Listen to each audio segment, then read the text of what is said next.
Hey there, folks. It's time for another Triple Threat podcast. Alex Vaughn's not here this week, but instead, I am...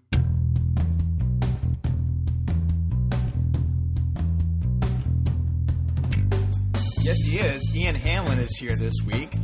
Thanks for enjoying our music. Ian, thanks for being here. I gain when Alex couldn't quite make it. Alex is feeling happy to. quite under the weather. Matt, have you... William Vaughn here. Ian Hanlon was the voice you heard in our intro. Matt Vaughn is on the East Coast. Matt, have you been... Matt, I understand you've been in contact with Alex recently. Is that true? Kind of, sort of. Okay, good. Not really any more than you have. Will, have you seen Jurassic Park recently? In last year, I did. Is that a complicated question? Okay, here's why I asked, because earlier today you said Life Finds a Way, and then you followed up with a near Goldblum. So I'm wondering if it was on your fresh on your mind there. No, that was totally interesting. Totally subconscious, unconscious. Just hangs out in there all the time. I That's guess, interesting. yeah. That could be worse though. No, it's not so bad, right? When was the last time you saw Jurassic Park? I watched. It was on TV yesterday. I think it's always on AMC. Oh, it's on the background. It's like I'm there. I actually saw a video the other day that was really funny where it's that moment where they first see the dinosaurs. Yes, I know what video you're talking about. And it's they replaced the theme song with someone poorly playing it on a recorder. For the it's so fake majestic. It just robs it of its majesty. Oh so much. no, it makes it so much better. Oh, nice. The best way. It's actually, I highly recommend it to anyone who has the opportunity to watch the Yeah, it's like 30 seconds. That big head video, Ian, you had was pretty funny too. I was impressed how well they matched the lighting in that. It was kind of jib-jabbish. Jib-jabbish, yeah, you're right. It was a weird sort of thing. It was DK mode, basically, the video. I like that. Nice. Yeah. Donkey Kong mode. Yeah, except their arms were normal. GoldenEye. Our arms are normal sizes. I was terrible at that game. GoldenEye? Yeah, that was My friends were always better, which I thought made me quite good at it. I didn't have N64. Yeah, you weren't a Nintendo kid, right? You were a Sega kid? I was a Sega PlayStation. Sega PlayStation. Yeah. That makes me sad. Yeah. I don't know. I just feel like Nintendo 64 was just the right console. The right console, the right time for this generation. Yeah. That's what everybody says. And it was number 2. That's the funny part. PlayStation was it really? Oh, PlayStation yeah. really? PlayStation outsold it dramatically. Yeah, but I didn't realize till later. I don't know that the sales reflected the cultural impact, though. Yeah. That's true. You didn't see everybody out there with Crash Bandicoot t-shirts. Like, hey, memory card shirt. Yeah, memory card shirt. I think there's probably been one at like what would they call Randy River? What was that shit? Randy store River. them all that had Randy those River, shirts man. that were like, Yeah. You got to think there'd be one that was like, my memory card is almost full on it. You'd be like, it's cool because it's like something I know. Is that where you bought those terrible like anime Ricky from Trailer Park Boys shirts? Oh, the shirts, yeah, with Wolverine on it, or be Is like that a what big it was? tiger, It was Randy River? or you'd get those orange pants with all sorts of zippers and stuff on it. I had a pair of orange pants. Yep. and I had zippers and stuff two of on it. those shirts. Those really embarrassing, baggy Hawaiian, Asian-inspired Yeah, cartoon man, big shirts. fat anime nerd shirts. Oh, yeah. wow. Yeah. You've made a choice. But Ian, you were a smaller guy back then too, right? You were always kind of lithe. Is that right? Yeah, I was very elven. Life finds a way. Elven? Nice. That works. That's a very appropriate term. Somewhat ethereal in appearance. As long as you weren't dwarven. No offense to our dwarvish listeners out there. Oh, not at all. Yeah, of course. I feel like if anybody's going to be offended, it's going to be our dwarvish listeners. That's true. Yeah. But also shout out to all our elven listeners. Ian, can I throw something at you just real quick? And this is going to come out of nowhere, but it might lead to some discussion. Sure. You know comic books a little bit better than we do. Fair enough. Quick. Are you Marvel or DC more? Growing up, I was definitely Marvel. I really dug like Spider-Man and stuff. I was a huge Spider-Man merc. And then I'd say probably like late high school, I was kind of like, it's this whole Batman thing. I mean, like, I like Batman and everything, but then you kind of start a brooding young adult. Yeah. Do you know what the Suicide Squad is? Yes.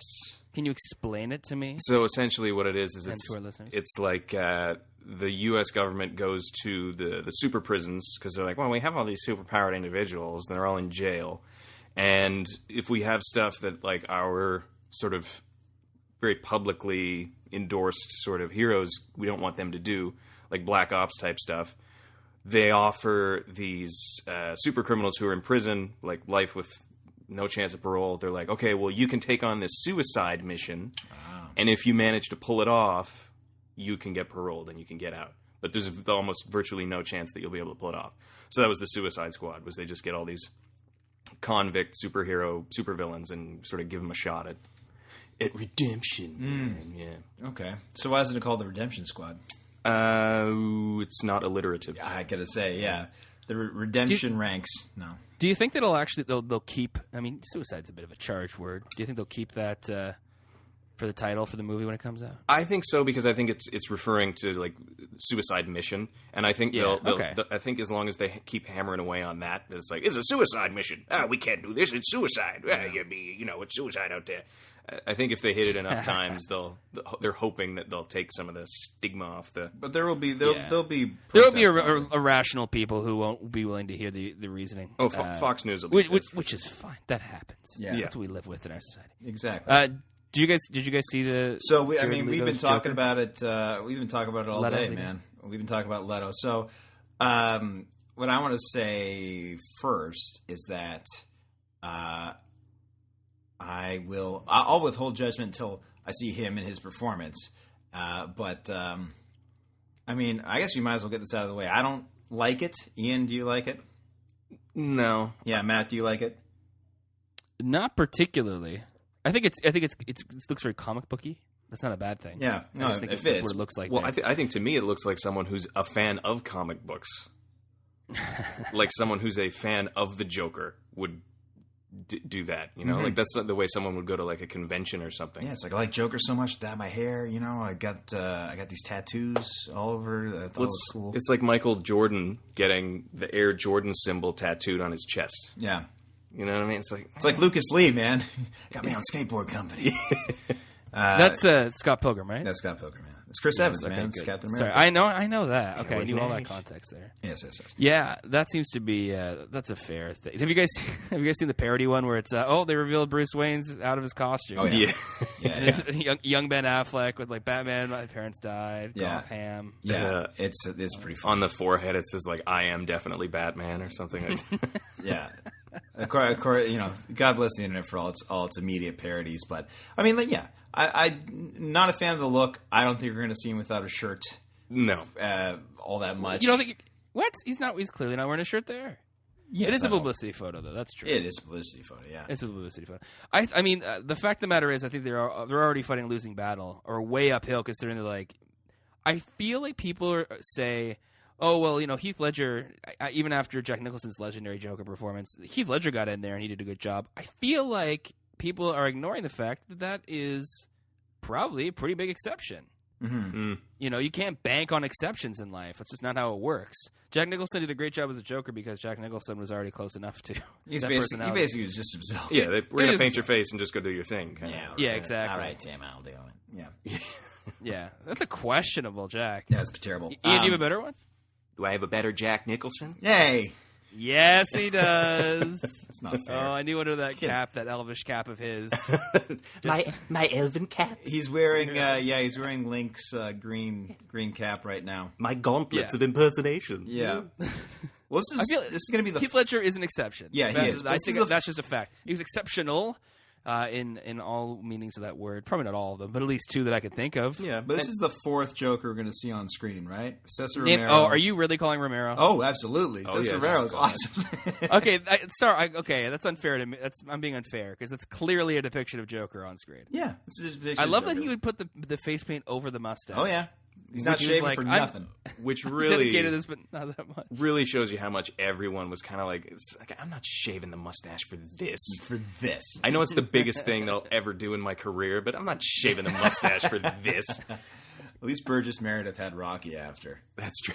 At least he had that chance. To oh my gosh! Yeah. I just put those together. Oh, absolutely! I did not realize I was the same human being. I wonder if he blew any takes with that. Yeah. Oh, sorry, Rocky. Oh, sorry, can't do that. What are you doing? Okay, so real quick. This is only a little bit related. I think people are too hard on Batman Forever and Batman and Robin on being over the top campy. Because if you go back to Batman Returns, holy crap, is that a campy movie? Oh yeah. It is super campy. Yeah. It's not. I mean, it opens up with Batman fighting a carnival. Yeah. Yes. Like that's aside from the weird penguin baby getting thrown in the sewer. Yeah. Yes. But he Except for the appearance of Pee Wee Herman. exactly, and it opens with Batman fighting, and literally he's walking through the street as crazy clowns are doing backflips and blowing fire all over the place. He's walking down the street with Commissioner Gordon, and all that's happening in the background. And Gordon's like, "Oh, it looks like the circus gang's back in town, Batman." Like it's. What? This is nonsense, and it's crazy. He's just being on the ground. He's a chief of police. He likes to get out among the people. Yeah. He likes seeing what's going on. He's making an observation. He's just being a good detective. And going back to his old gumshoes. The same guy shows up in Batman Forever as Gordon. I think he's in all 4 of the original ones. Yeah. And he is old, man. Oh, yeah. But, like, he's in his You gave us the pajamas. He's in his pajamas on the roof. That's right. He's just like, "I saw the signal. What happened, Batman? Oh, hello, Dr. Chase Meridian." Batman Forever lives in my heart. Oh, it's great. Forever. Nicole Kidman's too much in that movie. As a child, I was like, she really wants to be with Batman. And watching it again, you're like, oh, wow, she really wants to be with Batman.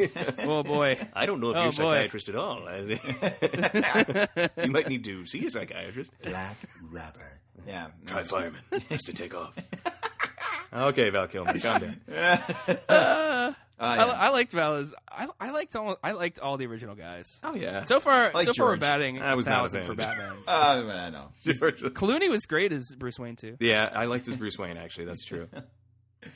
Because he's just himself. Even when he puts the suit on, he's like, yeah, I'm Batman. I saw him in an interview. He was like, when I read the script, it was like, okay, his parents died when he was a little kid, but I'm like, he's 38 years old. But not everybody is you, George. Oh, I love that. So he should be a He's self-made man by then. He should be directing his own films and winning Oscars and dating Nobel Prize laureates. I had made Good Night and Good Luck at that point. Yeah. He's 38 years old. That's a good point. Could I convince you to take a sandwich, sir? I'll get drive-through. Oh, that was Forever, actually, wasn't it? Oh, blew that is one. that the Batman and Robin starts up with Arnold, doesn't it? When he's in the museum, isn't that how that one opens? No, it opens with the same kind of big open, and then he goes, I want a car. Chicks dig the car. Oh yeah, This is Oh, why my Superman gosh. works alone. nice. That's a solid Chris O'Donnell. Said the I'm first person ever to say that. Ba-da-ba-ba-ba. That's a solid Chris O'Donnell. He said by that, and one of the directors of NCIS Los Angeles. Ooh. LL, stop licking your lips. So Joker, the shot is out, and whatever. So he'll be in the thing. I'm looking forward to it. I mean, it is funny that like our culture is so starved for something. No, not starved, but just we're so ready to accept Ravenous, man. the meal piece kind of promotion of movies that we're just like, it's a production still. Yeah. Oh, yeah. Or not even a production still, publicity still. Oh yeah. And that's fine. Yeah, and that's fine.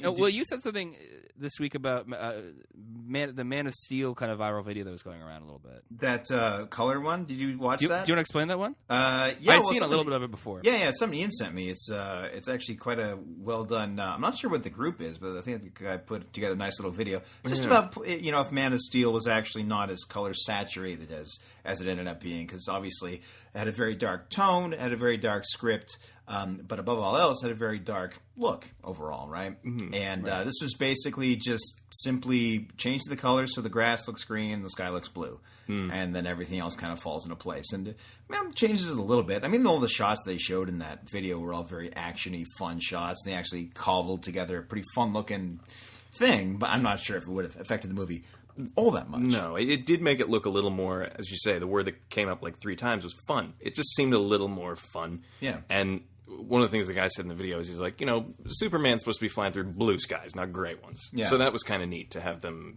brighten the whole thing up just a little bit. Mm-hmm. I mean, they visually brighten it up, but the reason the movie fails is because at the end of the day, even if it's a bright-looking film, Superman still snaps somebody's neck at the end of it. Spoilers. Yeah. So, that's why that movie isn't good, is because they missed the tone that they should have been looking for. Well, also, yeah, I mean, And they're doubling down, I guess, with this next one? Oh, they're more than doubling down. They've already announced a bunch of stuff that's all tied in, right? the whole slate, yeah. It's quite a gamble.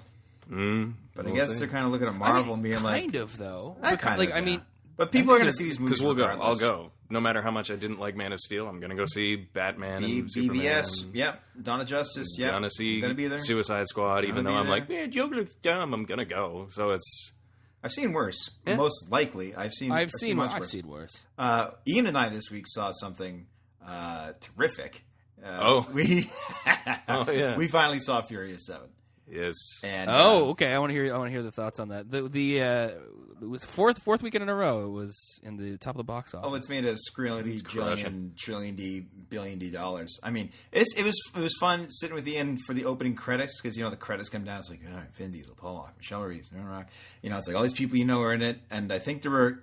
What surprised you, Ian? Who didn't you know was in the movie? Tony Jaa. That was the big one that I was like, what? Yeah. I didn't know that. Yeah, he's the guy. Does he throw an elephant in this one? No, he throws a lot of elbows. Yes, he's awesome in this movie. Oh yeah. Not that I have to state that. He's like the evil henchman on the truck. Yeah, he's a little tech guy on this the movie too slow. Yeah, the movie's divided in what would you say 3 or 4? I'd say 4. Massive action sequences. Yeah. There's a scene with a bus on a mountain. There's a scene. I forgot all the other ones because all I could think of was the bus on the mountain. Well, scene at the end in LA. The jumping of the supercar between the Abu 3 Dhabi buildings. or the Dubai scene was insane. That was kind of nuts.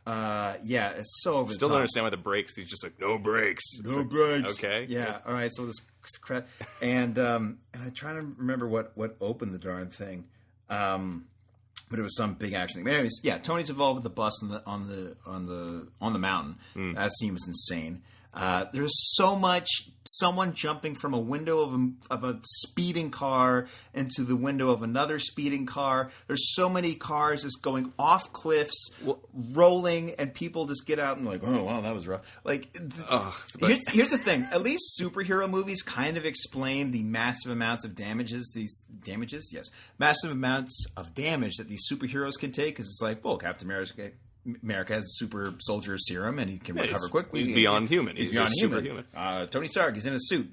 Superman. He's an alien. Like they explain the fact that but no one in Furious 7 has any sort of superpowers at all. They're all just normal people, and they take inhuman amounts of punishment and keep ticking. It's amazing. I need to go back and do a count of how many times in that film franchise Vin Diesel crawls out of a crushed car and just goes, and he's just okay. Yeah. Tom, you okay? Yeah. My shoulder hurts a little. Yeah, exactly. And he pulls out a Corona out of his pocket. That movie series is really interesting, just in terms of even after the first movie came out, you'd be like, well, people liked it, but there's no way we can keep milking this for another 6 movies. It's incredible. And then it worked. I don't know. It really is incredible because I think I think it was the director's like, yeah, it's amazing how far a movie about street racing in East Los Angeles can go. And that's all it was. The first movie was just that scene in Greece where they raced the cars. That's all the first movie was. The second movie, they just did it again and added black people. And then the third movie, they go to Tokyo. By the way, we have to mention this. This is not a spoiler alert for Furious 7. This happens about hour into it.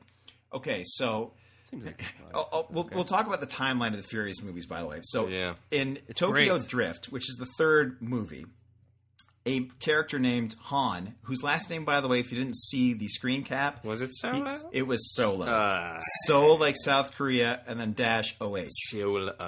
So his name was Han Solo. Okay, merciless. his name was Han Solo. So in Tokyo Drift, there's a street race, and he crashes a car, and it blows up. All right, so Han's dead.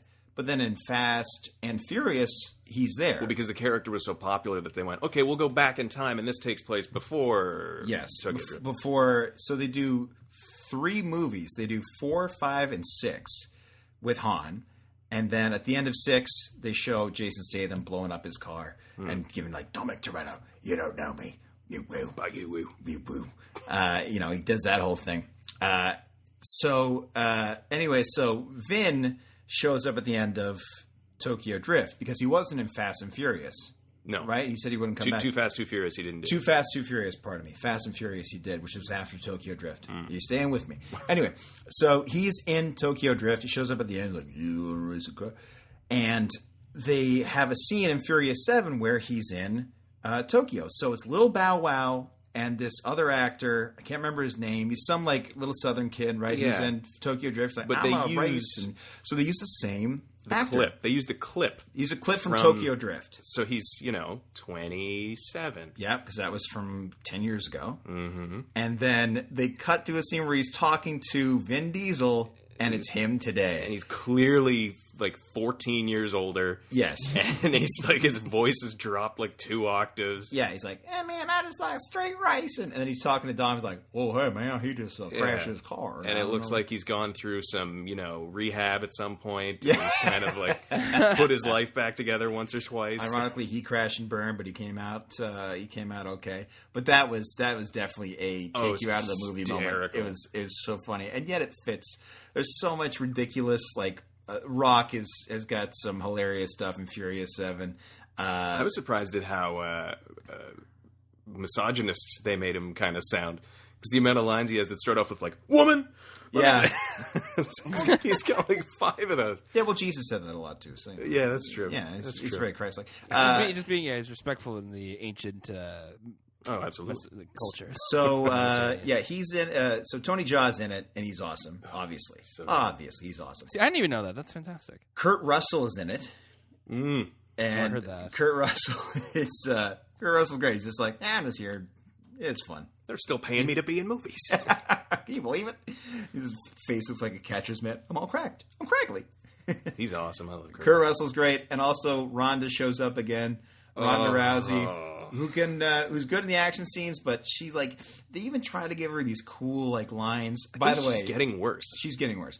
She's involved in a scene. What else is she in? Expendables 3, and she will be in Entourage. So yes, she got worse in her second movie, where she's basically her whole scene is that viral video of her flipping the guy onto his ribs. Yes, exactly. Yeah, except he doesn't poop his. Or these people don't poop their pants. No, but there's a scene where it's her against Michelle Rodriguez. And she tries to give some tough chick dialogue, and it doesn't work. And I'm sorry I said chick, but you know what I mean. And glad you showed up. This party was so boring. Yeah, it's like, these parties really boring to me.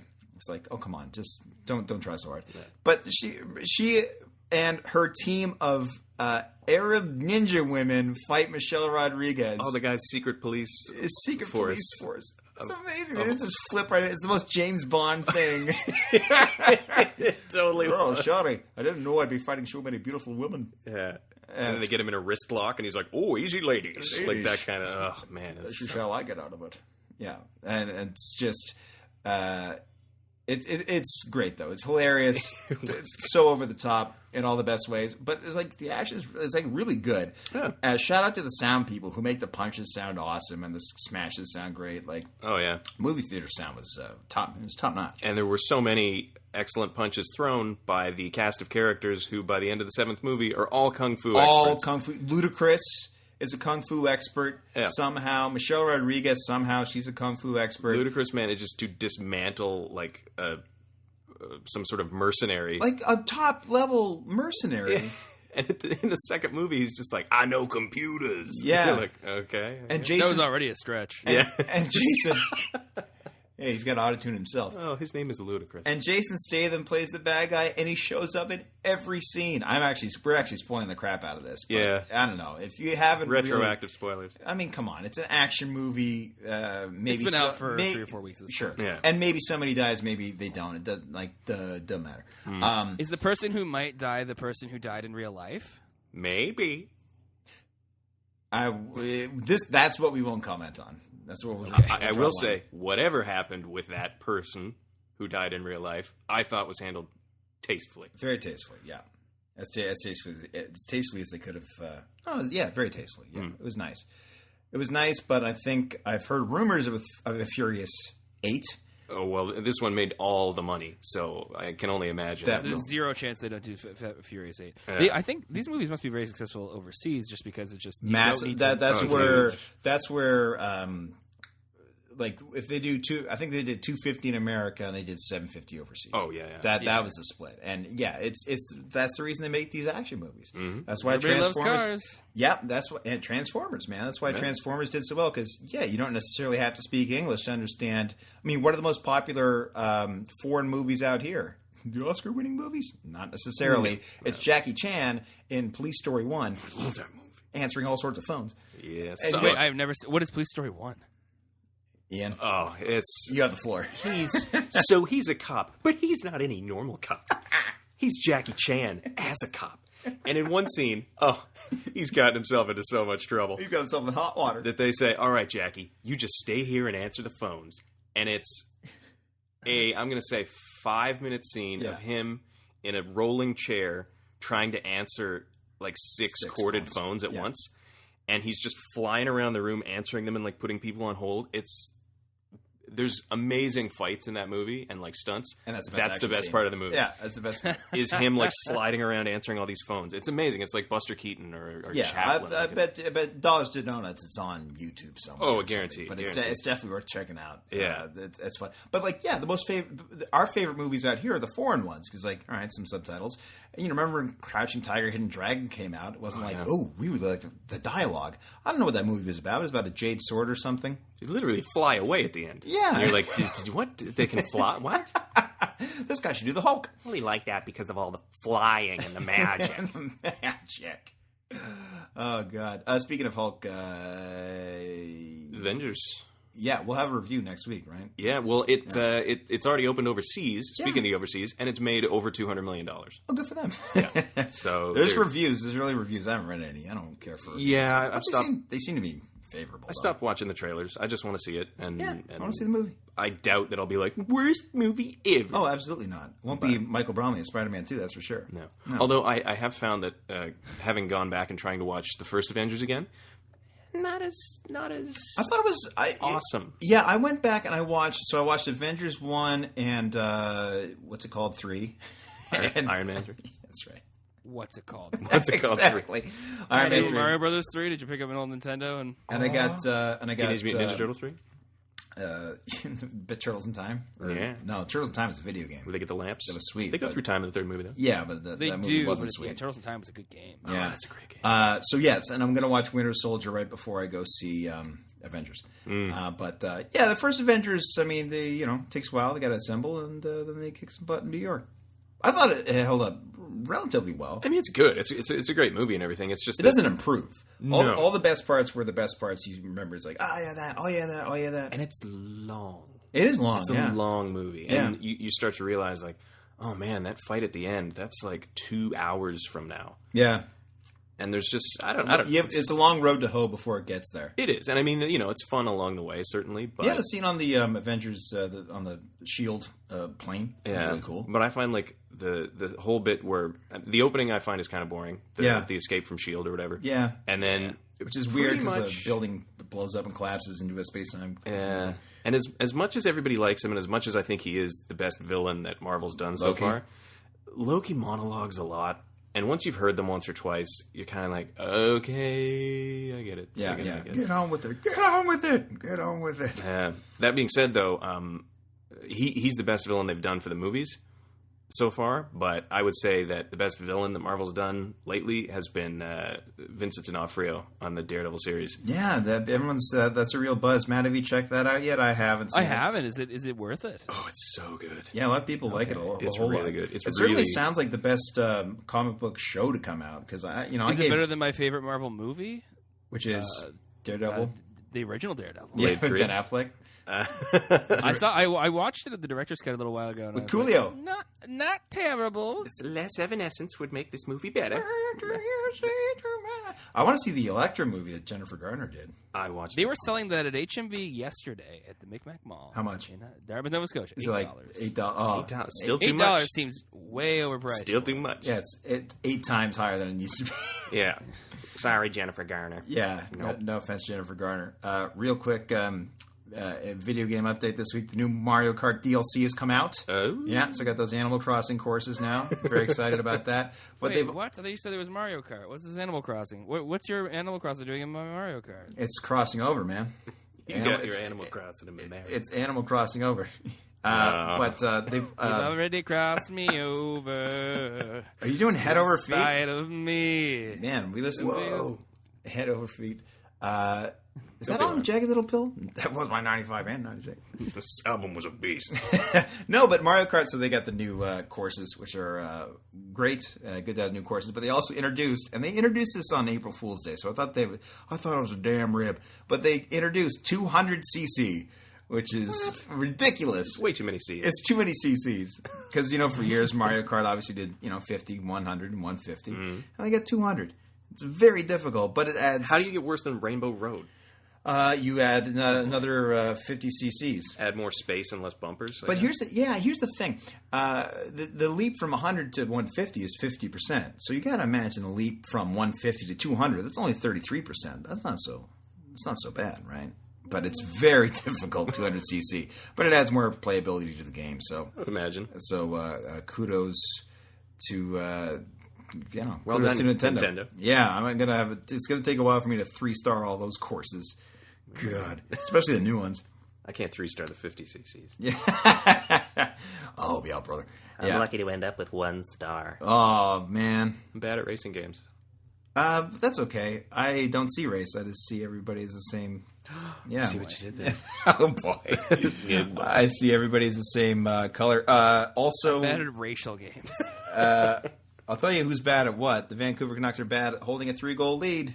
Yeah. Gosh, dang it. Eliminated by the Calgary Flames. I will say Calgary seems to have something very special out there in their barn. They got the Sea of Red, and they just got a whole lot of momentum, man. They got those young players. You got Matt. You got your buddy Sean Monahan.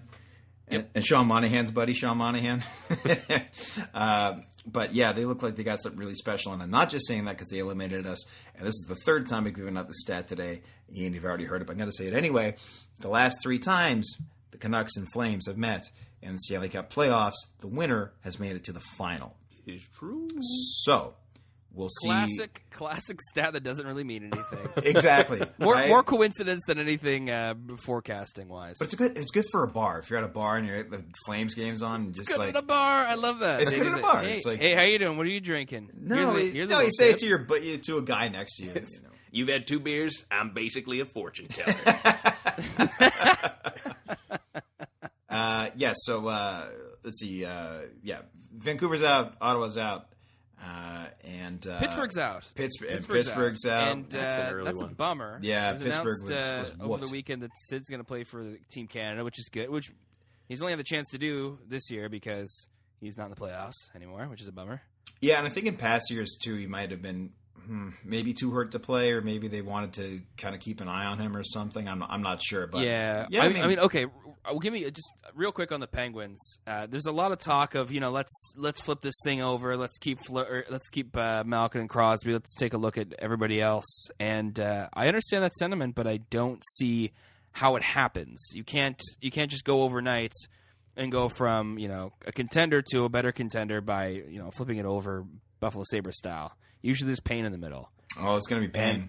And to point to more of someone will say like, oh, but the Detroit Red Wings is a team that has been consistently good for 20 years, consistently made the playoffs for 20 years, and that's another example of looking to the exception as the rule. Yes, yeah, but people. The Detroit Red Wings are the Heath Ledger as the Joker of the NHL. Yeah, basically. There's one goalie. I don't know which goalie it was, but one goalie had his Joker's face on his mask. Oh, like yeah, Heath Simon Ledger's. Joker. That was my old buddy. Oh God, Andrei Makarov. When I worked for the Saskatoon Blades for a spell. Yes, and when he was yes. there, Yeah. he used to wear a Joker on his mask, and it was awesome. It was some great pictures. There you go. And I think in the last few years, he had Bane on his mask too. It's because he was like 17 or 18-year-old kid when those movies came out, and of course you're going to put that on your mask if you can. And now he's going to have Jared Leto on his mask. Maybe? You don't think so? Yeah, I don't think so. Sorry, there's a perfect tweet. I'm going to see if I can find it. Okay, you look for it, but I'm going to just say about the.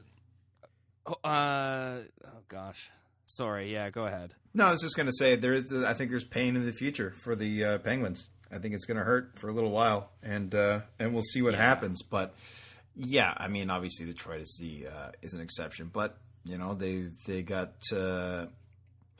there through hard work and grit and determination, and The Motor City. exactly. Yeah, with the sports insight.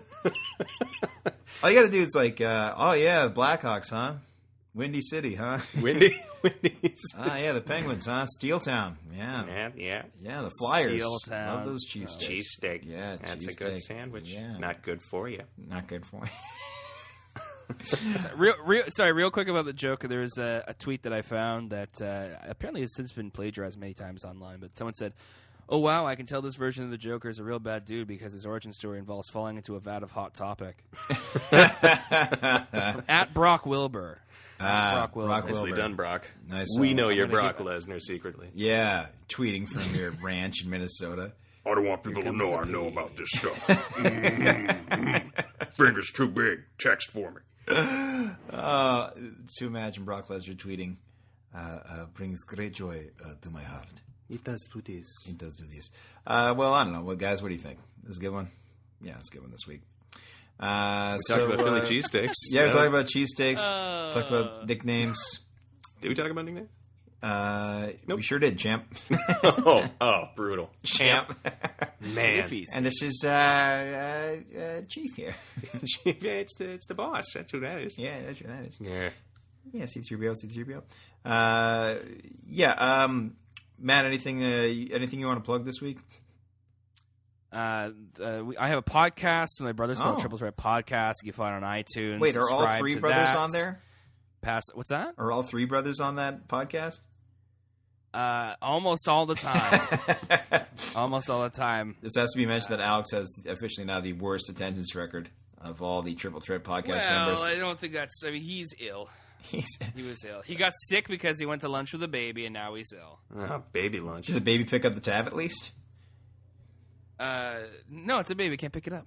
Oh, okay. Doesn't have the It's motor got to learn and skills. get older, and then it can pick up tabs. What was the name of those arrowroots? That's what the baby ate. I would have Arrowroots. arrowroots in my lunch at school.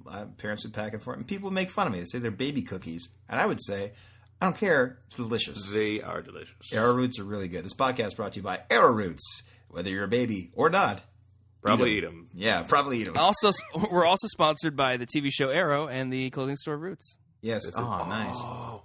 So that's good. We're also sponsored by the defunct Avro Project Arrow.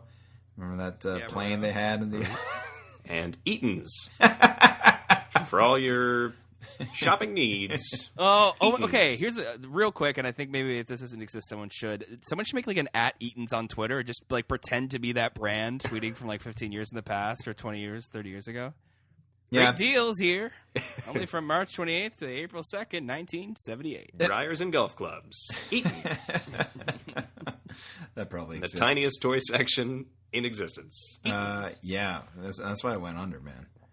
Back when toys were king. I remember going to my cousin's house, and these were grown cousins who were practically adults. And when I went there, I was wondering, I was like, how come these people don't have toys? Yeah, it was so boring. I just sat. Yeah, exactly. I sat there, and then my parents talked to my uncle, and there were no toys. I could not wrap my brain around it. Did not make sense. As a kid, I could not wrap my brain around how adults could just sit together. And just talk.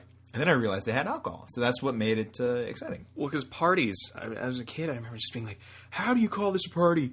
Nobody's crumbling up chips and putting them on their hot dogs or anything. There's no cake. No video games. Nobody's watching Dumb and Dumber in the basement. This is not a real party. This party sucks. And then they're just like, oh, it's this case of beer is the party. Oh, it's, It wasn't a party until a June bug hit you in the face, and then you were like, I'm going inside. I'm done being outside. June bugs. One of my proudest moments was when I was walking into my house, or someone dropped me off. There's a June bug flying around, and I slapped it down so hard it died. Yeah. Wow. Didn't have to crush it. Wow. Just slapped it till it died. Kung Fu, the legend continues. So if you're that June bug's son, you know the man who killed your father. Doing sorry I had single-arm to find bicep curls in a dark apartment somewhere. Now they have to become Bat June Bug. Bad June bug. Get a yeah. face June Bug tattoo. man. I am definitely the Bat June Bug man. Oh, Lord. Maddie, you're on Twitter? I am at MP Vaughn. I'm on Twitter at William C. Vaughn. Ian, you're... At Ian Stewart Hanlon. got to get that middle name in there. Oh, got to. Other one was taken. I don't know who. There's probably not another one. Well, there's probably another one. All right, next week we're going to give a full Avengers review with spoilers, and we're going to just... Please don't spoil it, yeah, because we're I'm just not gonna going to have seen it. Yeah, we're going to repeat the whole movie, and we're just going to do the whole thing. And I will explain what happens to the comic books and ruin all the future movies for everybody, too. So Can we just actually, real quick, and I'm going to do this on the show just because I want to ask Ian this.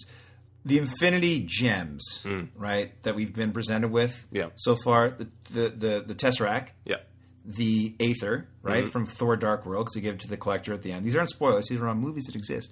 The other one was the one from Guardians, which was the something. What was it called? the purpley one. The purpley one. The one where they all grab together and they dance and sing to. So we've only been presented with 3 so far? No, Loki had one in his staff in the Avengers. Okay. There's another one. Yeah. It was the Mind Gem. The Mind Gem. Okay, so we have 4 out of 6 gems? 6, yeah. Yeah, because the Gauntlet has 6. Okay. Yeah. All right, so we got 2 more gems to go, people. We're very excited before we get to Infinity Wars. Oh, I guess, yeah. It's which going to is be going good. to be a big Gem one. is fantastic. Ooh, Gem. Wow, that's before your time, brother. And isn't it? holograms. Gem, you're truly outrageous. Truly outrageous. All right, that's the show this week, folks. And Have a truly, truly, truly outrageous week, folks. yes, enjoy.